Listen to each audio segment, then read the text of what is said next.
O programa a seguir é livre para todos os públicos.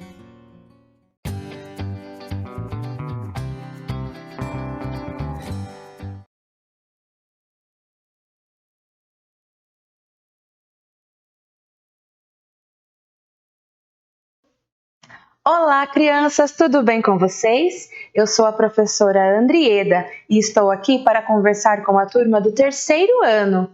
A nossa matéria é língua portuguesa e o nosso conteúdo hoje é poema com foco na estrutura. Vamos começar então? Antes da gente começar a falar da estrutura do poema, vamos fazer uma leitura de um poema da Cecília Meirelles. Acompanhem a leitura comigo.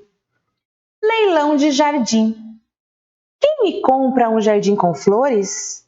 Borboletas de muitas cores, lavadeiras e passarinhos, ovos verdes e azuis nos ninhos? Quem me compra este caracol? Quem me compra um raio de sol? Um lagarto entre o muro e a era, uma estátua da primavera?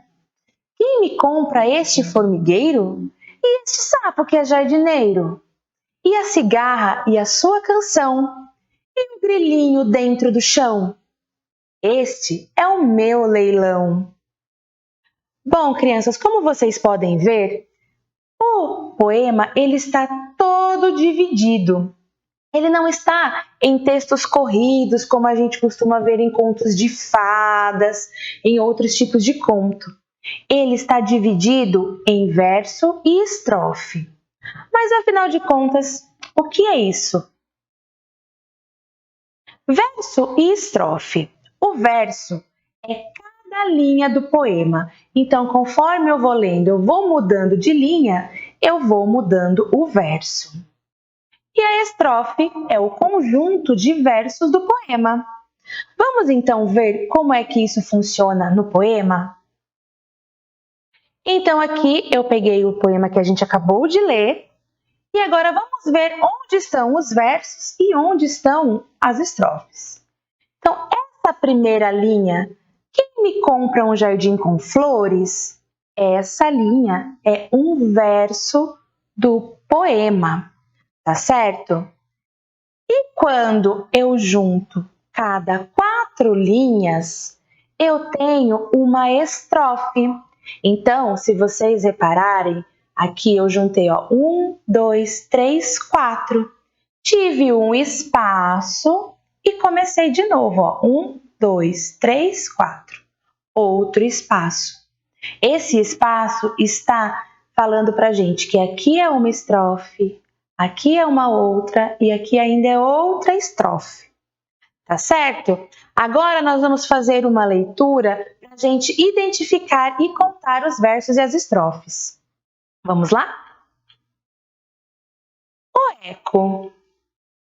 O menino pergunta ao eco: onde é que ele se esconde? Mas o eco só responde: onde? Onde? O menino também lhe pede: eco, vem passear comigo. Mas não sabe se o eco é amigo ou inimigo, pois só lhe ouve dizer: migo.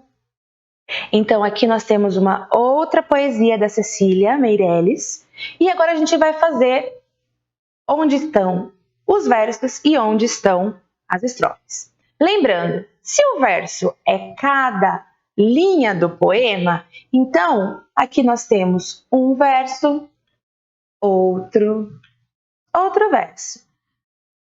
Verso 4, verso 5, 6, 7, 8 e 9. Então, como podemos ver, esse poema ele tem 9 versos. Agora, vamos ver quantas estrofes ele tem? Lembrando que estrofe são os conjuntos dos versos. Então, nós temos um conjunto aqui, outro conjunto, outro conjunto. Então, nesse poema, nós vemos que ele tem 4 estrofes e 9 versos. Agora, eu tenho uma sugestão de atividades para vocês. Escolha um poema que você goste e faça a leitura. Em seguida, copie em seu caderno de língua portuguesa e enumere os versos e as estrofes. Não se esqueça de mostrar para sua professora. Bom, hoje eu vou ficando por aqui e eu espero que vocês tenham gostado da nossa aula de relembrar o poema e a forma de estrutura. Até mais, pessoal! Tchau, tchau!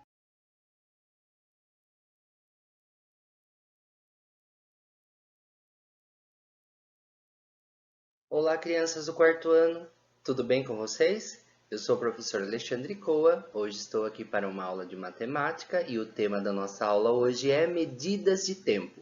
Vamos lá? Unidade de medida usada para marcar o tempo. As medidas de tempo são as unidades de medida usadas para marcar o tempo no geral. Essas medidas são formadas por padrões que podem ser encontrados facilmente no cotidiano. Crianças, quando nós usamos o relógio para marcar o período que a gente precisa se arrumar, ou o período quando a gente vai levar para chegar a um determinado compromisso, nós estamos fazendo o quê? Medindo o tempo, né? Então, os anos, os meses, os dias da semana, nós utilizamos o quê? O calendário, né? E as horas, os minutos e os segundos, nós usamos o quê? O relógio, né? Crianças, vocês sabiam que antigamente os povos, eles usavam o sol como mecanismo de orientação? Eles entendiam que quando o sol estava no céu era de dia e a ausência dele era à noite. E hoje a gente tem as unidades de medida que nós utilizamos para medir o tempo, né? Vamos ver um pouquinho mais sobre isso? Então vamos lá, crianças. Eu trouxe o calendário para vocês, o calendário de 2021, que é o ano que nós estamos, para a gente conhecer um pouquinho mais sobre ele e saber como ele é organizado, tá bom? Então vamos lá. Um ano, ele é composto por 12 meses. Quais são os meses? Janeiro, fevereiro, março, abril, maio, junho, julho, agosto, setembro, outubro, novembro e dezembro, tá bom? E o que é semestre? Semestre são 6 meses, tá bom? Então, qual é o primeiro semestre do ano? Janeiro, fevereiro, março, abril, maio e junho. Vai até junho. Por quê? Porque são 6 meses juntos, tá? Então, 1, 2, 3, 4, 5 e 6. Qual é o segundo semestre do ano? A partir de julho, né? 1, 2, 3, 4, 5, 6, tá bom? Então, esse é o segundo semestre. O calendário também pode ser organizado em trimestre, né? De 3 em 3 meses. Qual é o primeiro trimestre do ano? Janeiro, fevereiro e março. O segundo, abril, maio e junho, e assim por diante. Também pode ser por bimestre, né? Bimestre são 2 meses. Qual é o primeiro bimestre? Janeiro e fevereiro. Qual é o segundo? Março e abril, e assim por diante, tá bom? Os meses, eles são organizados por 30 ou 31 dias, tá bom? Só fevereiro que é diferente. Fevereiro, ele é composto por apenas 28 dias.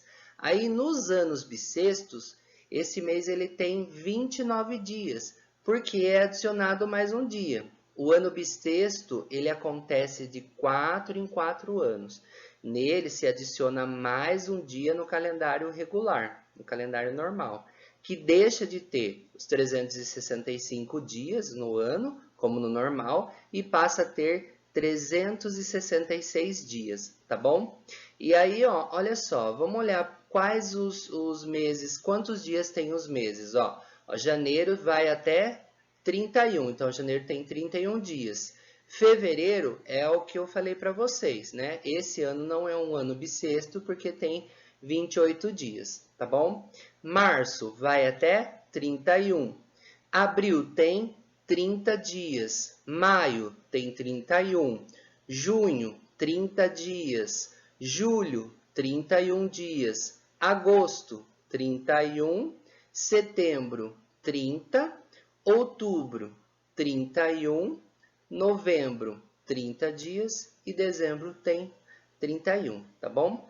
E os meses também eles são organizados por semana, né? Tem 7 dias na semana. Quais são os dias da semana? Domingo, segunda, terça, quarta, quinta, sexta e sábado, tá bom? Então vamos conhecer um pouquinho mais sobre calendário? Vamos lá? Agora eu trouxe para vocês o mês de maio, tá? Para a gente conhecer um pouquinho melhor. Eu trouxe algumas perguntas e aí a gente vai analisando junto, tá bom? Então vamos lá.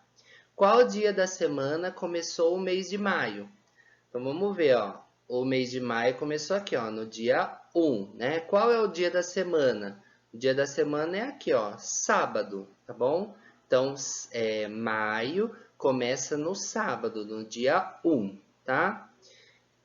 Qual dia da semana foi o Dia das Mães? Olha só, o Dia das Mães está marcado aqui no calendário, dia 9. Dia 9 está aqui, ó. Então, qual é o dia da semana? Olhando lá para cima, então o Dia das Mães cai no domingo. Então, o Dia das Mães é no segundo domingo. Esse é o primeiro e esse é o segundo. Então, o Dia das Mães é no segundo domingo do mês de maio, tá bom? Em que dia da semana termina o mês de maio? Olha só, ele tem 31 dias e termina no dia da semana da segunda-feira, tá bom? Segunda-feira é dia 31, é o dia que termina o mês de maio, tá? Quantos domingos tem o mês de maio? Vamos contar aqui, ó. O domingo são esses daqui. Então, tem o dia 2, o dia 9, o 16, o 23 e o 30. Quantos domingos? 1, 2, 3, 4 e 5, tá? E quantos feriados tem em maio? Olha só, tá aqui, ó. É o dia 1, que é o dia do trabalho, e dia 9, que é o dia das mães. Então, são 1 e 2 feriados. Crianças, além do calendário, nós temos o relógio também para marcar o tempo, né? Então vamos aprender um pouquinho a ler as horas nos relógios de ponteiros? Então vamos lá. Crianças, o ponteiro menorzinho, ele marca as horas. E o ponteiro maior, ele marca os minutos, tá? Então, um dia, ele é igual a 24 horas. Então, para passar um dia, esse ponteiro aqui, o ponteiro pequenininho, ele tem que andar tudo isso daqui, ó. Andar uma vez e depois mais uma vez para dar as 24 horas no dia, tá? Uma hora possui 60 minutos, tá? Então, esse ponteirinho maior aqui, ele tem que andar tudo isso daqui, ó, para marcar os 60 minutos, tá bom? Que é uma hora. E um minuto possui 60 segundos, tá? Então, olha só, as horas, né? Esse ponteiro menorzinho aqui marca as horas. Então, a gente é só olhar aqui nos números que estão aqui dentro, né? Então, aqui, por exemplo, ó, esse pequenininho, ele está perto do 4, né? Mas ele não passou o 4 ainda. Então, a gente diz que agora é 3 horas, né? E esse ponteiro maior aqui, ele vai marcar os minutos. Só que daí a gente tem que olhar nos números de fora. Só que o relógio não tem, né? Não tem esses números aqui. Então, a gente tem que guardar na cabeça. Então, olha só. Os minutos, eles andam de 5 em 5. Ó. Então, o número 1 é 5 minutos. Aí, o número 2 é 10 minutos. Então, vai andando de 5 em 5. Ó. 5, 10, 15, 20, 25, 30, 35, 40, 45, 50, 55 e 60, tá? Então, esse ponteiro menorzinho aqui, como ele está apontando para o 8 e o 8 é 40 minutos. Então, a gente diz que são 3 horas e 40 minutos.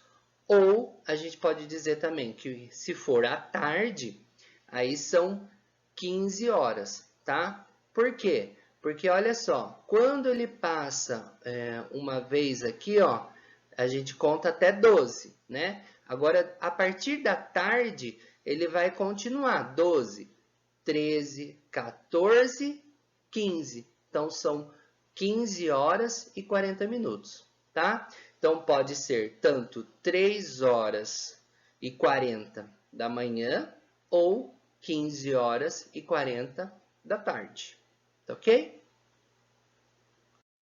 Então, vamos lá, crianças. Vamos fazer essa atividade aqui junto com o professor para a gente poder entender melhor um pouco como que se marca as horas, tá bom? Então, ligue o relógio digital, que é esse relógio aqui, cujo horário marcado esteja de acordo com o relógio analógico, tá bom? Então, vamos lá. A gente tem a primeira hora aqui, ó, 23 horas e 30 minutos. Então, esse é um horário da noite, tá? Porque ele já passou, o relógio já passou uma vez pelo 12 e passou mais uma vez, está quase chegando no 24, né? Então, ele vai estar perto do 12, o ponteiro menor, tá? Então, vamos olhar aqui, ó. O primeiro relógio, o ponteiro maior tá marcado no 12. Então, esse não é o do 23 horas e 30. Vamos olhar para esse daqui, ó. Olha só, esse aqui tá pertinho do 12. Vamos ver se pode ser esse, ó. O ponteiro maior tá no 10. O 10, ele é 30 minutos? Não, ele não é 30 minutos. O 30 minutos ele marca aqui no 6. Então, ele já passou de 30, ó. 30, 40, 50. Então, não, esse aqui não faz parte desse. Vamos olhar para esse aqui, ó. Tá no número 4, o ponteiro menor. Também não é. Olha esse daqui, ó, o ponteiro menor, ele tá perto do 12, né? Já passou o 11, tá perto do 12, e o ponteiro maior tá no número 6. Então, aqui tá certo, aqui são 11 horas e 30 minutos. Então, vamos ligar ali. Então, esse daqui é aqui. Belezinha. Então, vamos lá. Agora, o próximo, ó, 11 horas e 50. Então, esse horário, ele é um horário da manhã, tá? Porque ele não passou ainda do 12, certo? Então, vamos olhar lá. Qual que é 11 e 50? Esse daqui, ó. Ele passou o 10, né? E não passou o 11. Então, esse não é as 11 horas e 50. Vamos olhar para esse daqui, ó.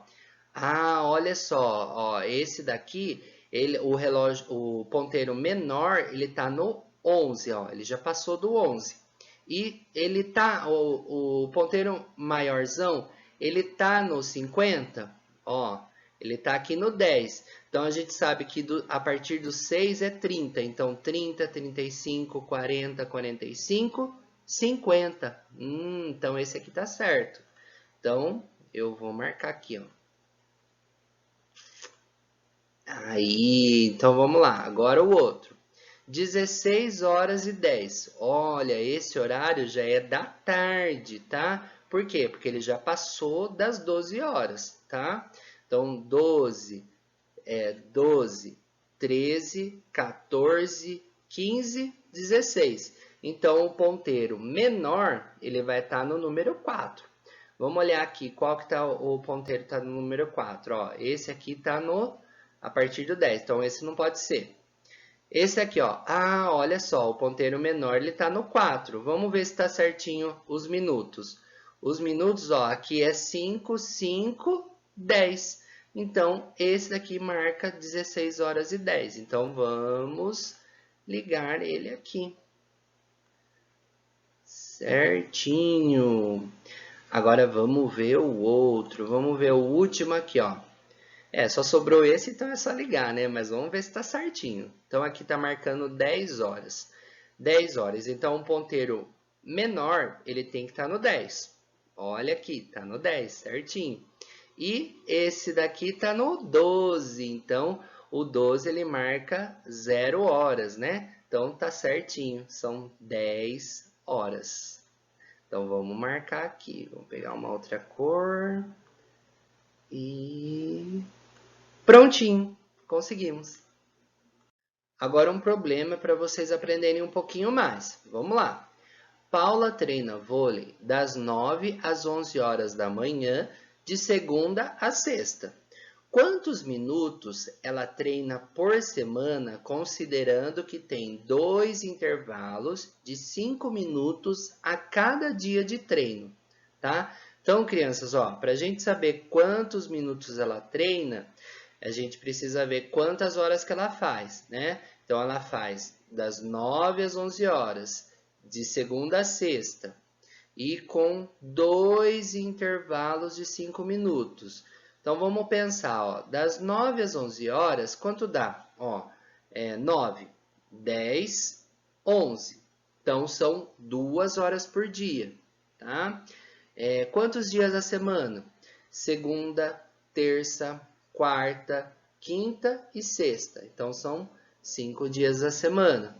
E os intervalos de 2 intervalos de 5 minutos, tá? Qual é o tempo total gasto por dia? Então, vamos pensar aqui, ó. São 2 horas, né? Então, a gente precisa transformar essas 2 horas em minutos. Então, a gente já viu que 1 hora tem 60 minutos, certo? E 2 horas? 2 horas tem 120 minutos. Por quê? Porque 60 mais 60 dá 120, certo? 6 mais 6 dá 12, então vai dar 120, tá? Só que ela tem o tempo de intervalo. Então, a gente precisa tirar esse tempo de intervalo aí. Mas vamos descobrir quanto que dá? O tempo de intervalo são 5 minutos. Então, como são 2 intervalos, a gente vai fazer vezes 2. 5 vezes 2 dá 10 minutos. Então, ela faz 10 minutos de intervalo por dia, certo? E em um dia, ela gasta 120 minutos. Então, a gente precisa fazer o quê? Pegar os 120 minutos por dia e tirar o tempo de intervalo. Então, 120 menos 10 vai dar 110 minutos, certo? Isso por dia, só que são 5 dias na semana, não são? De segunda a sexta? Então, a gente vai ter que multiplicar por 5. Então, 110 minutos, que deu aqui, vezes 5, vai dar 550, certo? Então, quantos minutos ela treina por semana? Paula treina 550 minutos por semana. Então, vamos lá, crianças. Agora eu quero ver se vocês aprenderam um pouquinho sobre a aula de hoje. Vamos ver se vocês conseguem descobrir que horas são nesses relógios aqui, tá bom? Então, vamos lá. Nesse primeiro relógio, ó, o ponteiro menor está perto do 4 e o ponteiro maior está no 9. Que horas são? 3 horas e 45 minutos. Lembra que o professor falou que quando o ponteiro maior está no 6 é 30? Então, 30, 35, 40, 45. Então, são 3 horas e 45 minutos, tá bom? Ou, se for o horário da tarde, pode ser 15 horas e 45 minutos, tá bom? Então, vamos lá. Agora, esse outro aqui. O ponteiro menor está no 10 e o ponteiro maior está no 2. Então, que horas são? 10 horas e 10 minutos, tá? Então, aqui, ó, no 1 é 5. Então, 5, 10 minutos. E o ponteiro menor está no 10, então são 10 horas e 10 minutos. Vamos lá, o outro. Esse aqui agora, ó, o ponteiro menor passou um pouquinho do 6 e o ponteiro maior está no 8. Que horas são? 6 horas e 40 minutos. Olha só, o ponteiro maior passou do 6, ó. Então, 30, 35, 40. Então, são 6 horas e 40 minutos. Ou pode ser o horário da noite também, né? 18 horas e 40 minutos, tá bom? Agora o último, vamos lá. O ponteiro menor passou do 2 e o ponteiro maior está no 10. Que horas são? 2 horas e 50 minutos, tá bom? Então, ó, ele passou aqui do 30. Então, 30, 35, 40, 45, 50. Então, os minutos são 50. E, como ele passou do 2, então são 2 horas e 50 minutos. Ou, se for o horário da tarde, é 14 horas e 50 minutos, tá bom? Estamos encerrando a nossa aula e o que aprendemos hoje? A relembrar os conceitos de ano, semestre, trimestre, bimestre, semana, dias. Ler horas em relógios digitais e relógios analógicos e reconhecer a relação entre hora e minutos. Ler e registrar medidas e intervalos de tempo em horas e em minutos. Tá certo? Então é isso, crianças. Até logo e tchau!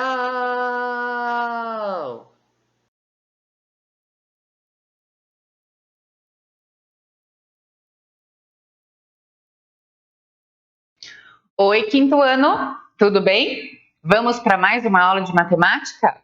E hoje eu trouxe para vocês algo muito especial.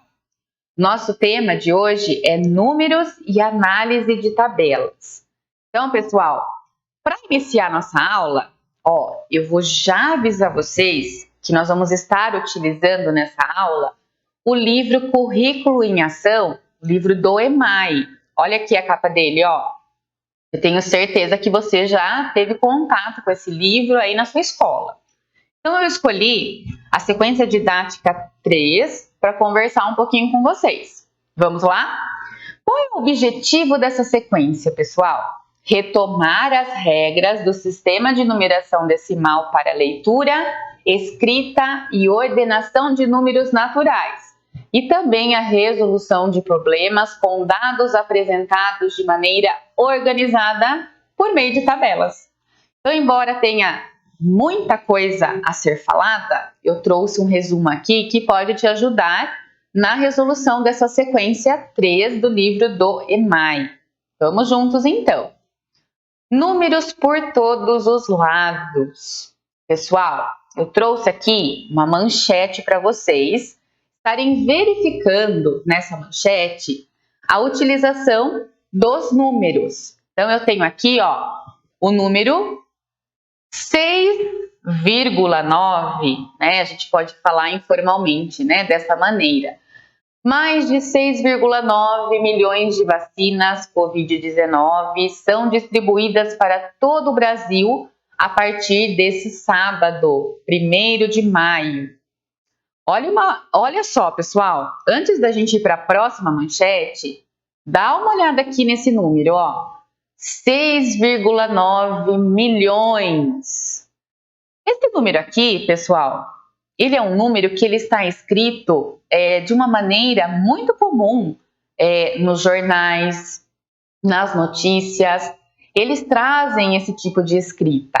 Porém, esse número aqui, se eu colocar ele no quadro de valor posicional, você conseguiria escrever esse número no quadro de valor posicional? Consegue? Pensa que é um número que está na casa dos milhões. Então, eu trouxe ele aqui do ladinho para você dar uma verificada. Você pensou assim? Pensando no quadro de valor posicional, eu sei que cada classe possui 3 ordens. Então, eu tenho aqui a unidade, a dezena, a centena. Unidade de milhar, dezena de milhar, centena de milhar e unidade de milhão. Eu não estou falando de milhões? Estou, né? Então, eu vou posicionar o 6 aqui na unidade de milhão, o 9 na centena de milhar e as demais ordens eu vou preencher com 0. Então, este é o número 6.900.000, que é o que está dizendo aqui, Vamos para a próxima notícia. Olha a próxima agora. Ministério da Saúde envia mais 1,1 milhão de doses de vacina Covid-19 para a Pfizer. Eu quero que você se atente, na verdade, foque nesse número aqui, ó, 1,1 milhão.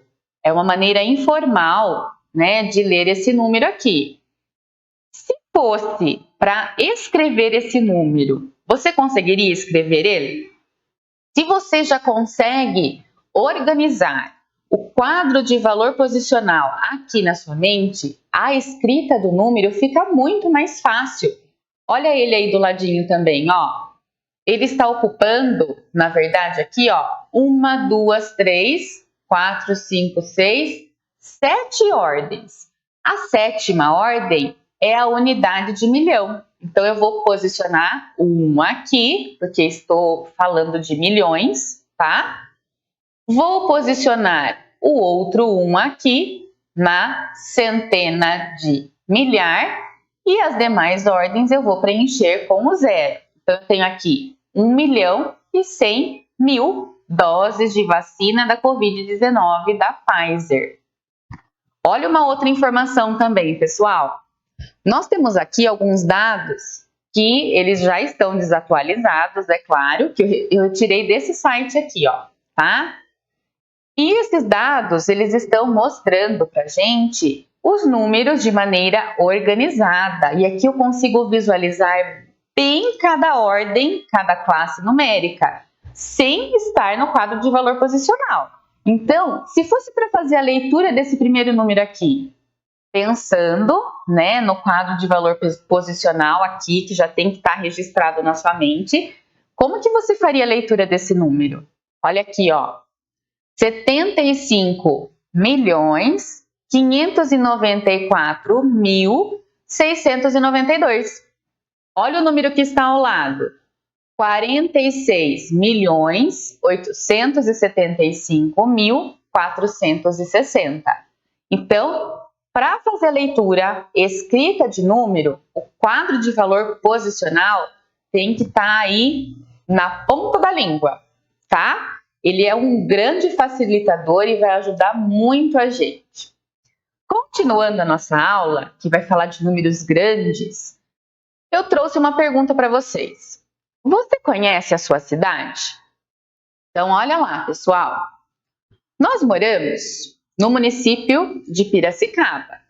E em 2020, a população foi estimada pelo IBGE em, olha o número que vai aparecer aqui, ó, 407.252 habitantes, sendo o 16º município mais populoso de São Paulo.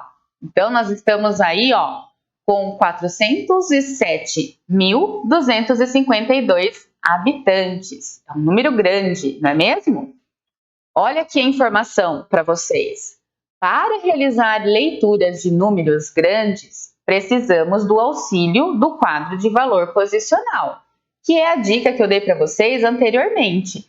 Então, eu preciso estabelecer uma organização para poder fazer a leitura desse número. Então, se eu tenho claro na minha mente que os números eles são formados por classes e ordens, eu consigo fazer a escrita e consigo fazer a leitura também. Lembrando sempre, pessoal, que cada ordem numérica pode ser ocupada por um algarismo somente. Eu não posso colocar 2 algarismos aqui ocupando a mesma ordem, certo?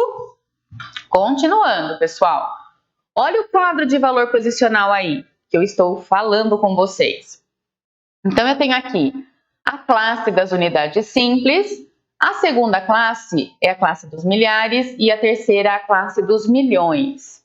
Eu tenho as ordens, primeira, segunda, terceira, quarta, quinta, sexta, sétima, oitava e a 9ª ordem. Cada classe possui 3 ordens, como aqui está. Então, eu vou distribuir aqui um número. E os números que eu vou distribuir aqui, eles têm relações com as perguntas que eu vou fazer para vocês. Então, presta atenção. Qual o número de habitantes de Piracicaba? Então, nós já vimos, né, através dos dados do IBGE, que Piracicaba, ela tem quantos habitantes? Vamos distribuir esse número aqui no quadro de valor posicional?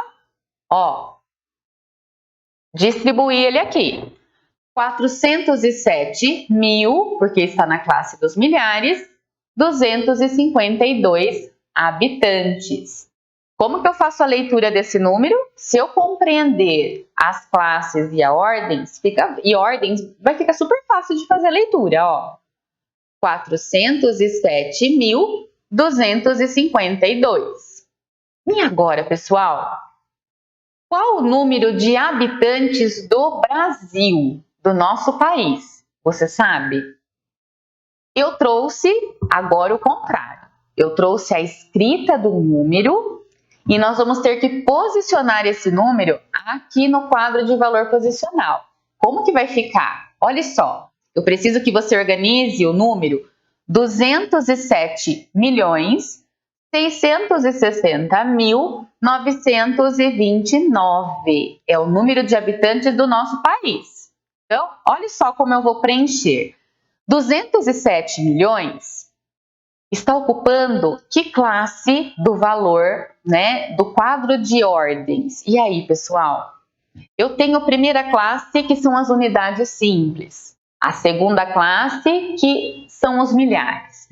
Então, se eu estou me referindo a milhões, eu já estou aqui, ó, na terceira classe do quadro de valor posicional. Então, se eu estou falando 200, eu tenho que pensar que o 200 começa na centena, não é? Ó, 200, ocupando aqui a centena, eu tenho 200 milhões aqui, tá? Só que não é só 200 milhões, eu tenho 207 milhões. Qual é o número que eu vou posicionar aqui na oitava ordem, que é a dezena de milhão? E aí, gente? Eu vou colocar o zero. Por quê? Porque não tem nenhum número aqui, ó. 207 milhões. Eu não tenho nenhuma dezena de milhão para posicionar aqui. Mas eu tenho 7 na unidade de milhão. Posicionei, ó, 207 milhões. Agora eu vou para a próxima classe.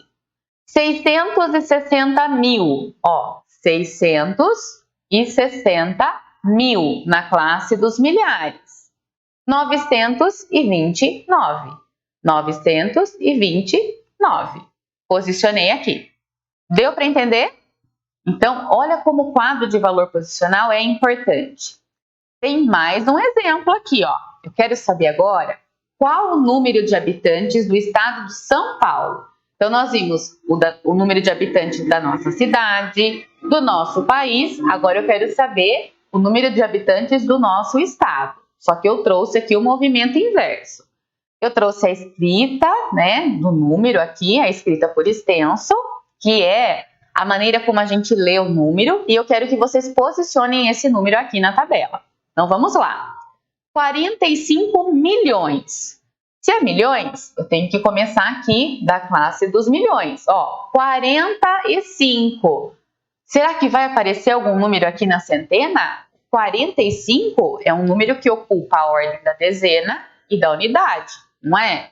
Então, ó, 45 milhões, 94 mil. E agora?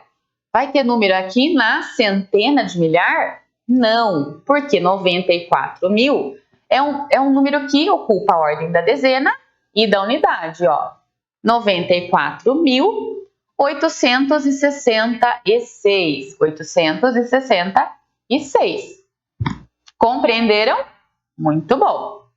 Então, dessa forma, nós podemos identificar a ordem de grandeza de um número e fazer sua leitura e escrita correta. Então, entender o quadro de valor posicional, como ele é organizado, vai ajudar muito na composição de números, na leitura dos números.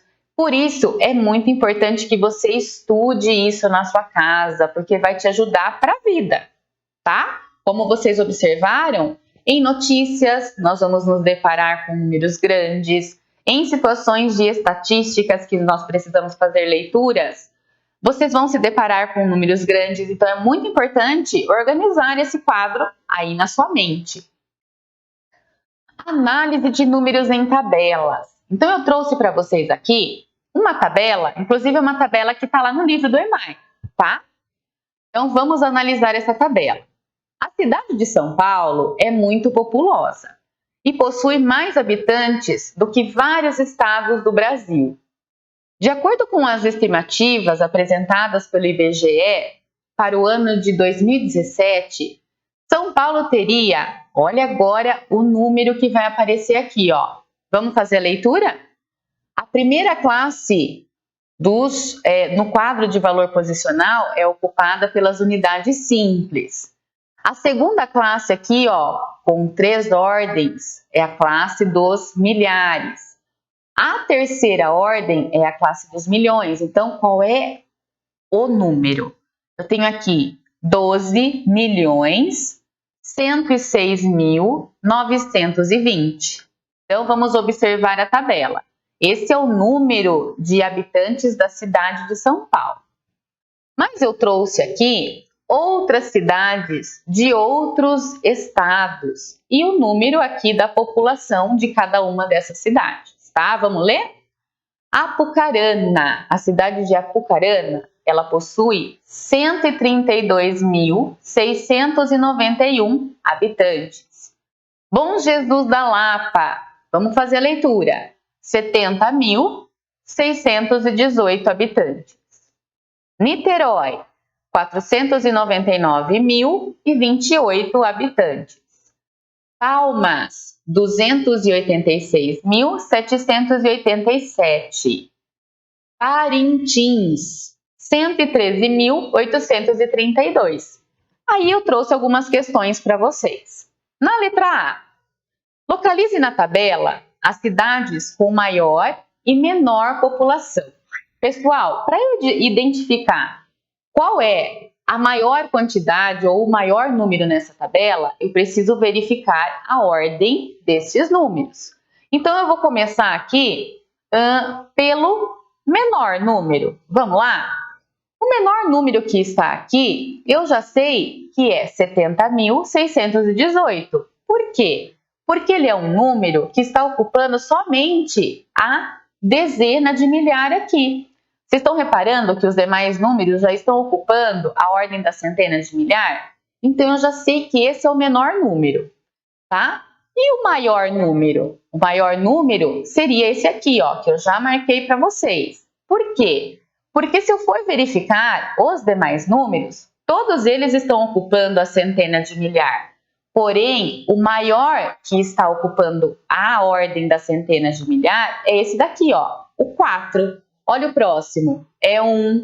O de baixo aqui é 2 e aqui é 1 também. Então, esse daqui, ó, 499.028, é o maior dos que estão aqui. Então, já identifiquei o maior e o menor número. A letra B. Dessas cidades, quais têm população menor que 200 mil? 200 mil é um número que está ocupando a sexta ordem no quadro de valor posicional, não é? Então, eu preciso saber quais são os números que têm população menor que 200 mil. Vamos lá, olhando aqui, ó, a ordem, a classe dos milhares. 132. Vocês acham que esse número é um número menor que 200 mil? Olha aqui, ó. É.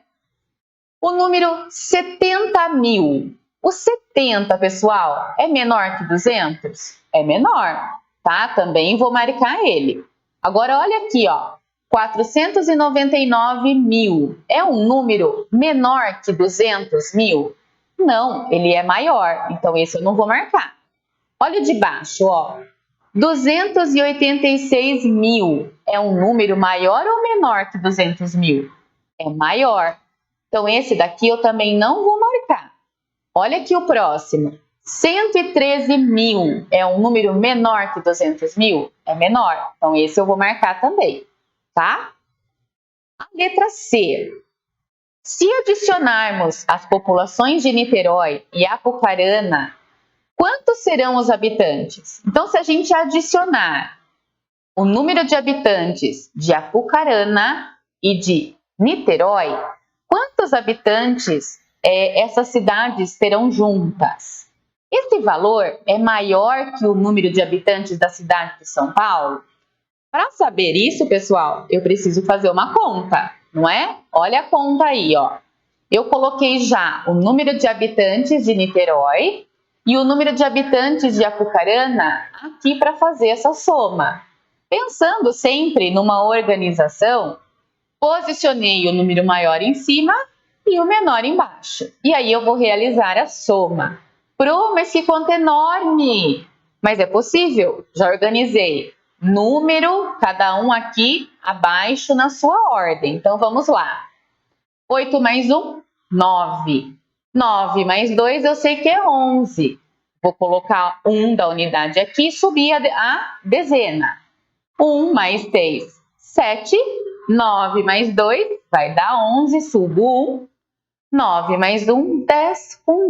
10 com 3 vai dar 13. Vou subir 1. 4 com 1, 5. Mais 1, 6.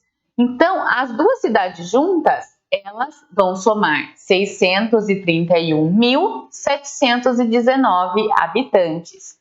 Esse número aqui, pessoal, ele é maior que este que está aqui em cima. Olha o meu cursor. Que 12.106.920? Não, ele é menor, não é? Então, eu vou responder essa questão. 631.719 é menor que o número de habitantes da cidade de São Paulo, certo? Muito bom, vamos em frente. Agora, observe esse número aqui, gente. 245. Eu vou posicionar esse número aqui no quadro de ordens. Eu sei que é um número que está ocupando somente a classe das unidades simples, ó. O 5 na primeira ordem, o 4 na segunda e o 2 na terceira ordem. O que nós vamos fazer? Nós vamos observar cada algarismo, né, na verdade, desse número, e nós vamos observar também a quantidade de unidades que esse número possui, tá? Na verdade, a quantidade de unidades, de dezena e de centena. Então, vamos começar pela observação dos algarismos, que é mais simples. O número 245, ele tem o 2 posicionado na centena. Então, esse número, ele possui 2 centenas. Ele tem o 4 posicionado na dezena. Então, ele tem 4 dezenas. O 5 está posicionado na unidade. Então, ele tem 5 unidades. Porém, pessoal, presta atenção agora. Se eu olhar para esse número numa nova perspectiva, o que eu vou reparar? Olha só. Quantas centenas vocês acham que o número 245 tem? Vocês vão falar para mim, ele tem 2 centenas inteiras. Quem falou 2 centenas inteiras, acertou. Porém, pessoal, se eu olhar para esse número em quantidade de dezena, eu vou observar que o número 245, ele tem, ao todo, 24 dezenas. Isso mesmo, porque eu juntei as dezenas que estão na centena e as dezenas que estão na dezena. Ao todo, vai somar 24 dezenas cheias, dezenas inteiras. E se eu olhar para esse número na perspectiva de unidade, gente, eu vou reparar que o número 245, ele possui 245 unidades. Vocês concordam comigo? É como se eu tivesse 245 bolinhas de gude aqui na minha mão. Então, eu vou ter 245 unidades. Então, depende muito da perspectiva e daquilo que o exercício pede para mim. Se ele está pedindo o algarismo que está posicionado na unidade, na dezena e na centena, eu já sei que é o 5, o 4 e o 2 aqui nesse caso. Porém, se ele pedir para mim a quantidade em centenas, a quantidade de dezenas e a quantidade de unidade, aí vai mudar a minha visão, tá? Olha aqui, ó, na dezena, trouxe para vocês um exemplo para ficar mais claro, até ilustrativo aqui para melhorar a explicação. Por que eu tenho 24 dezenas, pessoal? Porque no número 245, se eu transformar, né, esse 24 ou 240 em dezena, eu estou tirando 5 porque 5 não vai formar uma dezena cheia, são só 5 unidades. Para formar uma dezena, eu ainda precisaria de mais 5. Então, eu vou tirar os 5 e vou pensar um pouquinho só na dezena e na centena, tá? Eu sei que o 4 ele está posicionado aqui na dezena. Quantas dezenas... o 4 está posicionado na dezena. Quantas dezenas, então, eu tenho aqui? 4. Cada dezena vale 10. Então, eu tenho 40. Já posicionei aqui, ó. 1, 2, 3, 4. Se eu pensar na centena, contando de 10 em 10, ó, eu tenho mais 10 dezenas aqui, mais 10 dezenas aqui. Então, vai somar 10, 24 dezenas, tá? Que é o número de dezena que eu tenho aqui em 240, pensando em dezena cheia, certo? Então, nós vamos fazer agora, trouxe aqui para vocês bem grande, ó. Ao todo, eu tenho 24 dezenas aqui. Se eu usar o material dourado para desmanchar esse número. Vamos fazer um exercício para fixar isso na nossa mente? Davi e Felipe conversavam sobre números e Davi disse que o algarismo das unidades do número 84 é 4 e que isso não quer dizer que esse número tem apenas 4 unidades. É o que a gente acabou de conversar. Você concorda com essa afirmação?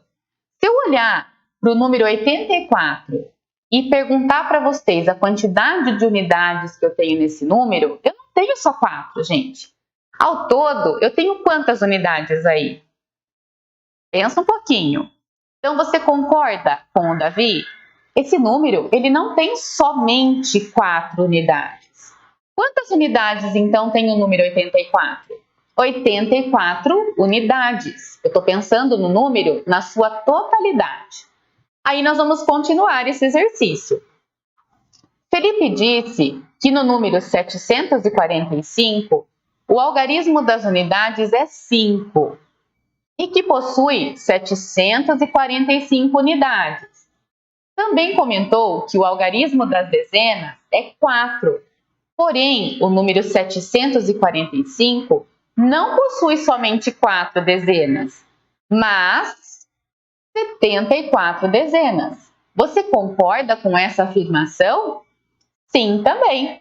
O número 745 possui 74 dezenas inteiras. Vamos fazer mais um exercício para entender de fato isso? Olha aqui, ó. Observe essa tabela, pessoal. Preencha a tabela corretamente. Nessa coluna aqui eu tenho os números. Aqui, na segunda coluna, eu quero saber o algarismo da centena, o algarismo da dezena e o algarismo da unidade. Já nessa outra parte aqui que mudou a cor, eu quero saber a quantidade em centenas, quantidade em dezenas e quantidade em unidades. Então, fique atento. Olhe, qual é o algarismo que está ocupando a centena no número 123? Número 1. E a dezena? 2. E a unidade? 3. Porém, pessoal, quantas centenas inteiras eu tenho no número 123? Eu tenho uma centena inteira. Tá vendo aqui? Mas quantas dezenas inteiras eu tenho nesse número 123? Eu tenho 12 dezenas inteiras. E quantas unidades eu tenho no número 123? 123 unidades. Se eu olhar na perspectiva de unidades. Olha o próximo número, 803. O 8 ocupando a centena, nenhum número ocupando a dezena e a unidade eu tenho 3 aqui na unidade, tá? Se eu olhar para esse número, quantas centenas inteiras eu tenho? Eu tenho 8. E quantas dezenas inteiras? Se eu transformar essas centenas aqui, pessoal, em dezenas, eu vou ter 80 dezenas, tá? E quantas unidades eu tenho nesse número? na totalidade, 803 unidades. Próximo número, 930. Qual é o algarismo que ocupa a centena? 9. A dezena 3 e na unidade eu não tenho nada. Mas vamos lá. Quantas centenas inteiras eu tenho aqui? 9. Quantas dezenas inteiras? 93. E unidade? 930 unidades. Olhem aqui, ó, na totalidade. Eu tenho 2 exemplos aqui para fazer junto com vocês.